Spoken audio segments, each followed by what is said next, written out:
Assalamualaikum warahmatullahi wabarakatuh. Para pangjajar serta pamilon anu kusim kuring dipehormat, hayu urang sami-sami panjatkeun puji sareng syukur kehadirat Allah Subhanahu wa taala anu tos masihan nikmat kesehatan sareng kesempatan sehingga urang tiasa kempel dina ieu sawala kalayan sehat walafiat.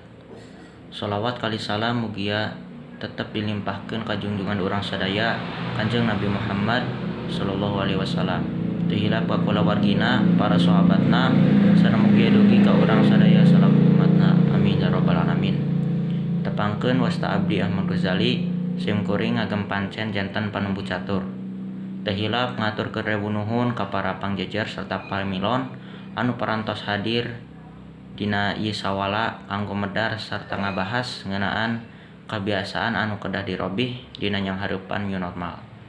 Ukituna supados henteu nyangkolong kana waktos, hayu urang mulai isawala ku aosan basmalah sesarengan. Bismillahirrahmanirrahim. Para pangjajar serta pamilon anu kusim kuring dipehormat, saacan nincakna acara sim kuring sedia nepangkeun para pangjajar anu bade ngadugikeun ka mandangna. Pangjajar anu kahiji nyaeta Bapak Henda Soyanda MPD anu asalna ti Majalengka, Bobor kaping 6 April 1865. Anjeunna mangrupikeun tokoh masyarakat oge pangamat kesehatan anu tos kawilang senior ti Dinas Kesehatan Kabupaten Majalengka. Wilujeng enjing Bapak hatur nuhun kana kasumpinganana. Salajengna aya pangjajar anu kadua nyaeta Bapak Nono Haryono MPD anu asalna ti Majalengka, Bobor kaping 17 Mei 1878. Anjeunna mangrupikeun pangamat kagiatan sosial anu tos kasohor ti Dinas Sosial Kabupaten Majalengka. Wilujeng enjing Bapak hatur nuhun kana kasumpinganana. Para hadirin, supados urang leuwih neuleuman kana jejer anu bade dibahas, hayu urang regepkeun naon rupi anu bade didugikeun ku para pangjejer. Sumangga ka Bapak Henda Soyanda MPD kanggo ngadugikeun ka mandangna. Hatur nuhun ka Bapak Henda Soyanda MPD anu tos ngadugikeun ka mandangna. Nurutkeun mantena, jumlah angka pasien COVID-19 dugi ka ayeuna masih nunjukkeun tren naek. Kusabab kitu, mantena ngahimbau ka masyarakat supados leuwih peka sareng peduli deui dina nerapkeun protokol kesehatan. Mantena oge negeskeun urang kedah tiasa ngarobih kabiasaan dina nerapkeun protokol kesehatan. Salajengna hayu urang teraskeun ieu sawala ka pangjajar anu kadua.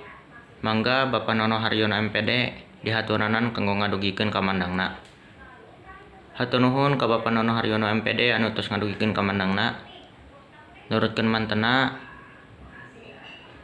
salah satu penyebab utami angka pasien COVID-19 masih naik teh nyaeta kurangna kadisiplinan masyarakat dina nerapkeun protokol kesehatan. Kusabab kitu, urang teu kenging nganggep protokol kesehatan ieu teh hal anu konyol. Justru sabalikna, urang kedah sikapi protokol kesehatan ieu teh kalian serius. Supados angka pasien COVID-19 tiasa turun. Kusabab waktos anu sakdik, sim kuring bade ngawates ka pamilon anu bade tumaros, diwates ngan saukur saurang. Dina prak-prakanana, pamilon kedah ngacungkeun heula panangan sarta nyabatkeun nami. Teu karaos ieu sawala parantos rengse.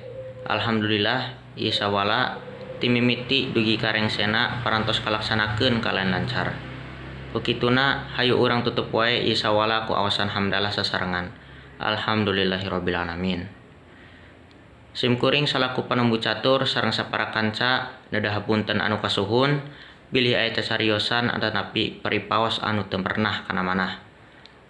Hatur nuhun kana perhatosan ti sadayana. Wabillahi taufik wal hidayah. Wassalamualaikum warahmatullahi wabarakatuh.